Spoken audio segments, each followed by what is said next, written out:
Olá, está começando mais uma edição do Mesa Quadrada, direto aqui das nababescas instalações da redação da Tribuna de Minas. E nós temos hoje que comemorar a volta de Bruno Keller, depois de 2 meses e meio de férias. Muito bem, Bruno, bem-vindo de volta. Léo, Márcio Santos, a gente está com essa patota reunida aqui hoje porque é a semana que volta oficialmente a temporada do futebol brasileiro. A gente tem jogo do Tupi já nesta quarta-feira. O Tupi joga contra o Cruzeiro em Belo Horizonte, abrindo o Campeonato Mineiro. A gente tem Campeonato Carioca começando, Campeonato Paulista, enfim, tem assunto aqui para dar e vender. Vamos começar pelo Tupi, né? As expectativas dos amigos aqui para a campanha do Tupi nesse Campeonato Mineiro. Bruno, você que está voltando aí, você acompanhou um pouco da pré-temporada do Tupi enquanto você estava de férias? Sim, acaba que a gente não consegue desligar muito do Tupi. Mas eu acredito que eu vejo com otimismo essas projeções do Tupi no Campeonato Mineiro pelo regulamento, né? Agora com o mata-mata maior, acho que beneficia um pouquinho equipes como o Tupi, que tem uma camisa um pouco mais pesada que os rivais do interior. Então eu acredito que pelo trabalho que vem sendo feito, pelo que eu venho acompanhando, dos profissionais que lá estão, eu acredito que com o Alexandre Barroso no comando, acredito que o Tupi tem chances de, quem sabe, beliscar uma semifinal aí, pelo menos, e depois, é claro, sonhar com coisas maiores. Eu fico feliz com isso, porque eu acho que tem alguns anos já que a gente não... o Tupi não começa um campeonato com a gente com expectativa de nossa, vai jogar para não cair. Eu acho que a gente tem sempre esse medo por conta do investimento, passado, por conta da estrutura e tal, tudo mais, por conta do passado não muito distante. Uhum. Mas a torcida já mira isso, a torcida já mira semifinal. Tá certo a torcida, Márcio Santos? Tá certo, até porque a última do Tupi foi em 2013, com o Felipe Surian, conseguiu essa semifinal. Mas este regulamento e a tabela, eu acho que favorece demais o Tupi. A tabela, então, foi primorosa para o Tupi esse ano. A tabela foi excepcional, não podia ser melhor para o Tupi. E esse regulamento, quando o Tupi conseguiu uma classificação técnica, era o Léo Condé, isso em 2010, também o Tupi fez um bom campeonato, acabou sendo eliminado pelo Ipatinga na época, mas também com um time daquele que a gente não sabia onde ia dar, acabou chegando um pouco mais longe. Então eu acho que a tabela favoreceu demais o Tupi, eu acho que o torcedor pode sim sonhar com algo melhor. E você, Léo? Olha, é difícil a gente criar expectativa porque a gente não vê o histórico desses jogadores, né, que estão chegando no Tupi, a gente não acompanha, não é aquele jogador de Série A que a gente vê na televisão, então sempre é aquela incógnita, né, mas o otimismo esse ano está um pouco maior, pelo menos dos 2 anos passados.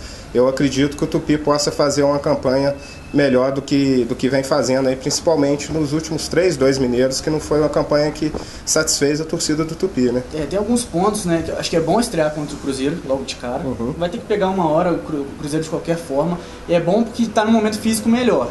Tecnicamente a gente não discute, mas fisicamente o Tupi está um pouquinho acima. Começou antes, né? É uma das temporadas, o Márcio e o Léo podem até me ajudar, que o Tupi mais fez amistosos, jogos treinos dos últimos anos, né? Porque foi uma coisa que o Alexandre Barroso pediu e o Tupi conseguiu. Tem agora o departamento de fisiologia, então há muitos pontos que se distanciam um pouquinho essas projeções dos outros anos para a desse ano, somado ao regulamento. Não resta dúvida, falando em relação ao jogador, né?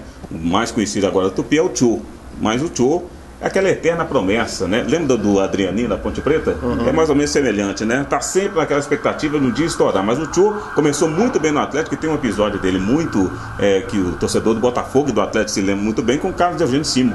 Naquele jogo da Copa do Brasil, no último minutinho, o Tchô sofreu o pênalti, o Simo não deu o pênalti, o Atlético acabou perdendo a vaga do Botafogo. Foi onde o Tchô ficou marcado, depois de ser do Atlético, e gostou muito dele, dos jogos dele, acabou não emplacando e rodou por vários times menores e agora tem a oportunidade de jogar no Atlético, já está acima dos 30, mas é um jogador tecnicamente que pode acrescentar alguma coisa para o Tupi, porque é o camisa 10 que o Tupi estava querendo, né? Está precisando, de repente pode emplacar. Eu puxando assim pela memória muito rapidamente, eu não lembro de o Tupi ter feito uma boa campanha, as campanhas dos acessos, né? De D para C, depois de C para B, os títulos que conquistou nos últimos anos, sem ter um camisa 10. Né? O Tupi não conseguia fazer. Esse jogador me parece muito importante para qualquer time no futebol brasileiro. Mas me parece que é muito importante para você conseguir fazer um time jogar, né? De fato jogar. Então eu acho que o Tchô pode ser esse cara para fazer esse diferencial no meio de campo, para poder organizar as jogadas, um cara que tem experiência, Pô, eu acho que conhece muito bem o Campeonato Mineiro também. Eu acho que pode fazer uma diferença boa aí pro Tupi. Rapidamente, lembrando, por exemplo, Série B, o Tupi começou a temporada com o William Kozlovski como a promessa de camisa 10. Um jogador que não conseguiu se efetivar sequer na equipe titular. Não rendeu tecnicamente, não rendeu fisicamente, sobretudo, e acabou, então, não deslanchando no Tupi. O Tupi teve muitas dificuldades no setor de criação na Série B. Agora a gente pegando, por exemplo, o Maradona com o Condé, que foi no quase acesso do Tupi à Série B, o Maradona era um camisa 10, que ele com o Chico, ali com bons jogadores ao lado dele, ele conseguia ser o maestro do time. A própria Série D tinha um Ratinho, né, que fez um bom trabalho. E também a gente tem que destacar o trabalho do Marco Goiano, principalmente com as 2 bolas paradas, né, decidiu praticamente a classificação do Tupi, né? Mas até tem histórico também, coisa mais local. O Hugo. O Hugo foi um grande camisa 10 do Tupi durante muito tempo, né? Então, e foi longe, né? Jogou com o Leão, que gostava muito dele. Onde o Leão ia, levava ele. Foi pro Goiás, foi pro Atlético, foi pro Sport, rodou. O Hugo, pena que acabou se machucando aí no Tupi, e já aposentado agora, mas foi o prata da casa que o Tupi criou aqui com a camisa 10, né? Agora o Tupi tem uma pedreira danada para enfrentar o Cruzeiro, que eu tenho um amigo cruzeirense e rodou nos grupos de WhatsApp essa semana passada 3 escalações possíveis para o Cruzeiro, time A, B e C. O time C do Cruzeiro é o seguinte, amigos, ó. Lucas França no gol, Lennon, Arthur, Digão e Vitor Luiz, Nonoca, Lucas Silva Real Madrid, Messidoro, Judivan, Raniel e Rafael Sobis, no time C do Cruzeiro. O time B do Cruzeiro tem Rafael, Ezequiel, Manuel e Dedé e Hermes, Romero, Robinho e Mancoejo no time B, Rafinha, Sassá e David. E no time A, que esses torcedores escalaram, Fábio, Edilson, Léo, Murilo, Egídio, Henrique, Cabral, Bruno Silva, Thiago Neves, Fred e Arrascaeta. Eu acho que o Cruzeiro é um dos 4 principais elencos do Brasil esse ano. Eu acho que vai entrar disputando muito forte a Libertadores. Eu queria a opinião de vocês sobre esse esquadrão aí que eu acabei de citar com 33 jogadores. Só lembrar rapidamente do Judivan, do time C. Judivan que arrebentou com o último jogo contra o Tupi aqui no estádio municipal, se eu não estou enganado, foi o Judivan. Aí depois teve uma séria lesão, voltou no final do Brasileiro do ano passado. Mas para mim, do Cruzeiro também está entre os 4, e ali com o Grêmio, defensivamente, é disparado a melhor equipe pelo treinador que tem, pelo histórico do treinador e do ano passado, e pelas contratações. E banco, né? Muito banco, né? Falando no Nonoca é um ótimo jogador que surgiu aí no Cruzeiro, na base, e é de Leopoldina, jogador aqui da região, que surgiu na categoria de base do Cruzeiro, e está no time C pelos torcedores, que pelo Mano ele é titular, muito bom jogador. E não resta a menor dúvida, o Cruzeiro vai colocar o que tem de melhor para jogar contra o Tupi, porque é um primeiro teste que o Cruzeiro vai ter durante a temporada, porque tem a Libertadores. Então, não vai aliviar para o Tupi, não espere isso, o Cruzeiro vai colocar o que tem de melhor nessa quarta-feira. É porque ainda tem essa dúvida, né? Não está confirmado ainda com o time que o Cruzeiro vai enfrentar o Tupi. Existe essa dúvida, até inclusive dentro do Tupi, mas eu fecho com o Márcio aqui. Eu acho que é o primeiro jogo, não tem por que segurar, nem poupar jogador, não é hora, né? Muito pelo contrário, é hora de você dar ritmo ao seu time, né? Então acredito que o Cruzeiro vem com... O Cruzeiro vai usar o Campeonato Estadual como parte da sua pré-temporada, né? Não tem uma Libertadores para disputar por aí. O Campeonato Mineiro começa nessa quarta-feira. América enfrenta o Patrocinense. Vai citar os 4 grandes de Minas. América e Patrocinense 7h30 na quarta-feira. Cruzeiro e Tupi às 9h45, o famoso jogo da televisão. E na quinta-feira, Boa e Atlético Mineiro. Falando um pouquinho do futebol carioca e do futebol paulista numa caixa d'água só. O Palmeiras acaba de anunciar a contratação de Gustavo Scarpa, revelação do Fluminense, por 5 temporadas. É o outro grande elenco, né? Outro grande elenco. Se você pegar os 4 aí, o Cruzeiro, você pode colocar o Palmeiras aí também, tá formando um grande time para esse ano. Boa contratação do Palmeiras, amigos? Palmeiras não resta a menor dúvida. O Gustavo Scarpa, alguns torcedores fluminenses ainda tinham esperança de ele voltar para o Fluminense. Não tinha nem clima mais para isso. Então, Palmeiras, com toda certeza, fez uma ótima contratação. Gustavo Scarpa, jogador muito jovem, talentoso demais. E nesse elenco do Palmeiras pode encaixar como uma luva, né? Mas tem o detalhe do Palmeiras em relação ao treinador, que é o mesmo que o Atlético tinha no ano passado, que é o Roger. O Roger, com grandes elencos, nunca conseguiu fazer um bom trabalho. Vamos ver como que ele vai funcionar no Palmeiras. Mas não resta a menor dúvida, a contratação do Gustavo Scarpa, se ele jogar pelo menos metade do que estava jogando no Fluminense, vai estourar, não vai ficar nenhum ano no Palmeiras e vai ser vendido. Falando dessa questão das prévias, né, das escalações, o Palmeiras do meio pra frente jogou um jogo treino, atuou no jogo treino com o Felipe Melo de primeiro volante, o Tietê de segundo volante e o Lucas Lima como terceiro homem de meio campo na função que ele gosta.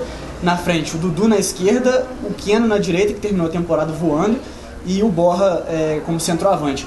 Agora, tem Guerra, que talvez saia, a gente não sabe do futuro. O Moisés, que está fazendo uma pré-temporada separado. Tem o Gustavo Scarpa chegando, que eu também estou curioso para ver onde que ele vai ser utilizado, que ele pode atuar tanto na do Lucas Lima, só que ele é do Lucas Lima, então ele pode também ir na do Keno pela direita, mas aí é um jogador menos agudo, um jogador que mais centraliza a jogada. Vai ser, eu estou bem curioso para ver como é que o Gustavo Scarpa vai encaixar nesse elenco aí, quase que galáctico aí do Palmeiras, né? O problema é que qualquer um treinador quer ter, né? Imagina que problema que está tendo o Abel Braga para poder montar o Fluminense agora. Esse é o problema, né? Isso é um problema. O Zé Ricardo, que nem os meninos da base estão ficando mais, né? Que agora é liquidação no Vasco. E o Vasco tem feito isso desde o Felipe Coutinho, para te falar a verdade. Está liquidando jogadores com 17 anos, já pega. Mas a contratação do Vasco, assim, ótima, foi do Eraso, né? Zagueiraço, puxa vida. Pro Atlético, né? E o Galhardo também na lateral direita, né? O Galhardo realmente, ele começou muito bem no Flamengo, depois deu uma sumida. Até no Grêmio ele foi bem, né? Teve uma boa passagem no Santos, mas depois deu uma caída. O Cruzeiro sequer foi aproveitado, né? É irregular, muito irregular. Muito irregular. É um jogador que tem potencial. Mostrou potencial no começo da sua carreira, tanto que fica rodando time grande, né? Só jogando time grande. Então, se segurar o Paulinho, os vascaínos certamente vão estar com a sensação de lucro nesse início de temporada pelo cenário político. O Campeonato Paulista também começa na quarta-feira. Para falar os jogos dos 4 grandes aí: São Bento contra São Paulo às 7h30 da quarta-feira, Linense e Santos 7h30 da quarta-feira, estreia do Jair Ventura no comando do time do Santos. Corinthians e Ponte Preta às 9h45, já começa logo com um jogo que deve pegar fogo. Isso, com o Wesley Ladeira foi para Ponte Preta, né? Começou aqui no Tupi, tá na Ponte, e o São Bento tem o Rodrigo, né? Na quinta-feira, Palmeiras e Santo André. Para a gente poder fechar agora o mês dessa segunda-feira, Campeonato Carioca começa antes de todos, na terça-feira. Começa com Botafogo e Portuguesa da Ilha às 9h30 da noite. Depois, na quarta-feira, nós temos Boa Vista e Fluminense às 4h30 da tarde, amigo. Bacaxá, Janeirão. Só 45 graus. Só problema para o Abel, né? Só problema para o Abel. Voltando dos Estados Unidos, né? Onde agora é inverno. Volta Redonda e Flamengo. O Flamengo vai jogar com um time sub-19 praticamente, né? Pegou jogadores que iam jogar a copinha, tirou metade do time para poder levar, mais alguns jogadores que voltaram de empréstimo e aos poucos. Gostou dessa tática aí? O que você acha dessa tática do Flamengo? Tudo bem, o Flamengo tem um porém, né? Porque jogou a final da Sul-Americana, então ficou uma semana atrasado com relação aos outros times. Mas esse negócio de ir entrando com os jogadores aos poucos, que é o que eles pretendem fazer, quer dizer, os jogadores voltaram a treinar no sábado, os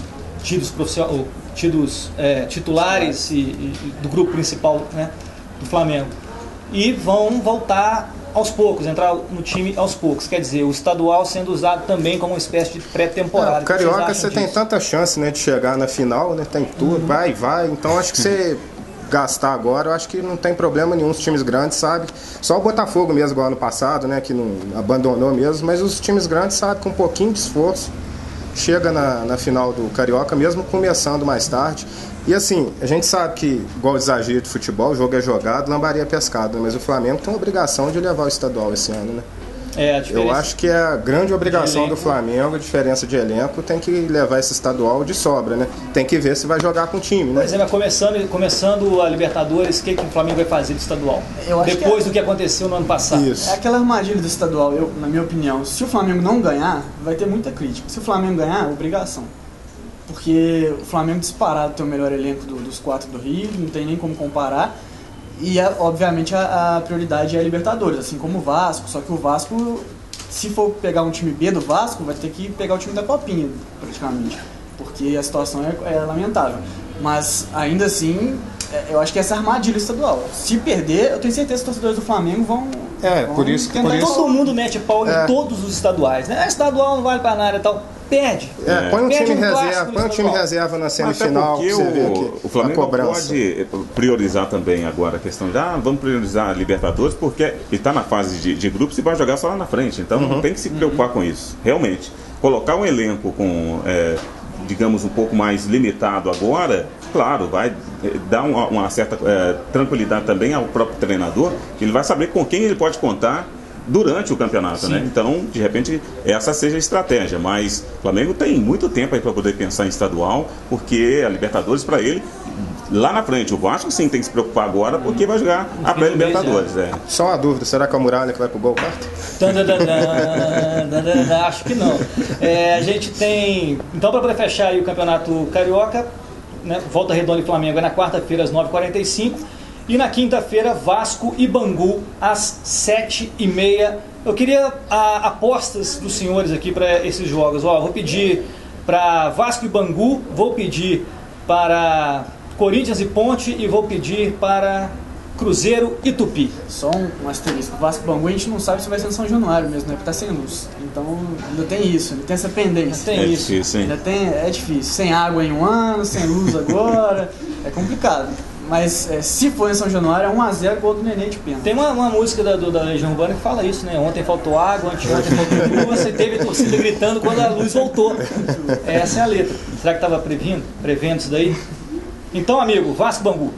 1x0, Nenê de pênalti. Léo. Também vai no Vasco. Também Vasco. Obrigação, né? Acho que o Vasco ganha também de 1x0 apertadinho aí. Corinthians e Ponte Preta.